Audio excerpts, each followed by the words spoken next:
ছাত্ৰ ছাত্ৰীসকল আজি আমি আলোচনা কৰিব লৈছোঁ দশম শ্ৰেণীৰ ইংৰাজী টেক্সটবুকৰ প্ৰথমটো চেপ্টাৰ লেটাৰ টু গডৰ MCQ কুৱেশ্যনখিনি। ইয়াৰ আগৰ কেইটামান ভিডিঅ'ত আমি আৰু MCQ আলোচনা কৰিছিলোঁ। আজি আমি পৰৱৰ্তী এটা ভিডিঅ' লৈ আহিছোঁ য'ত আমাৰ প্ৰথম কুৱেশ্যনটো হৈছে Lencho compare the little drops of rain with 5 cent piece, 10 cent piece, 2 cent piece and 20 cent piece। আমি জানো যে ৰাইট আনচাৰটো হৈছে 5 cent piece। বিগ ড্ৰপছবিলাকক তেওঁ 10 cent piece বুলি কৈছিলে আৰু লিটিল ড্ৰপছবিলাকক লেন্সোৱে 5 cent piece বুলি কৈছিলে। Question number 12, why did Lenso need money? লেন্সৰ পইচাৰ কিয় প্ৰয়োজন হৈছিলে?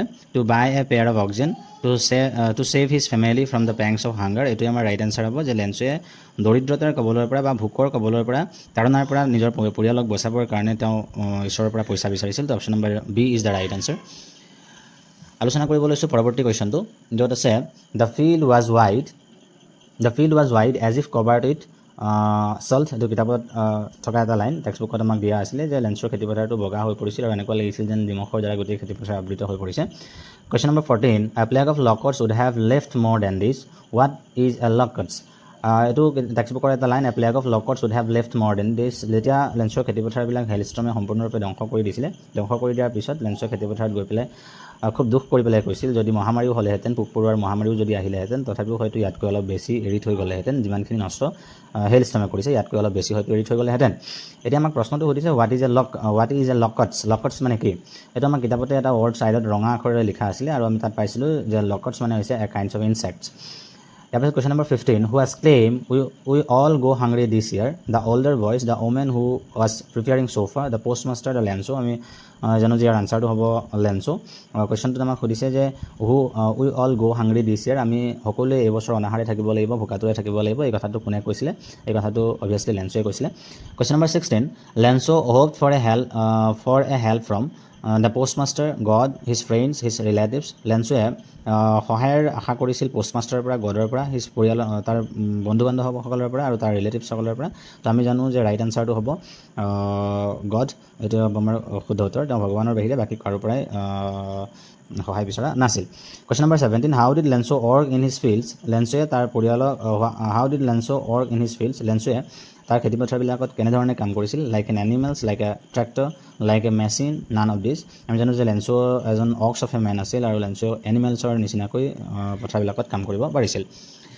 আলোচনা কৰিব লৈছোঁ পৰৱৰ্তী question, how much money did Lencho need in his time of crisis? লেন্সৰ যিটো ক্ৰাইচিছ হৈছিলে, লেন্সৰ সময়ত যিটো দুৰ্যোগ হৈছিলে, এই দুৰ্যোগৰ সময়ত লেন্সৰ কিমান পেচছৰ প্ৰয়োজন হৈছিল বা কিমান পইচাৰ প্ৰয়োজন হৈছিল?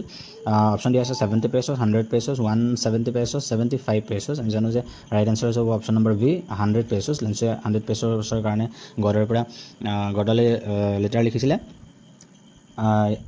তাৰপিছত আমাৰ পৰৱৰ্তী কুৱেশ্যনলৈ গৈছোঁ, how much money was the postmaster able to arrange?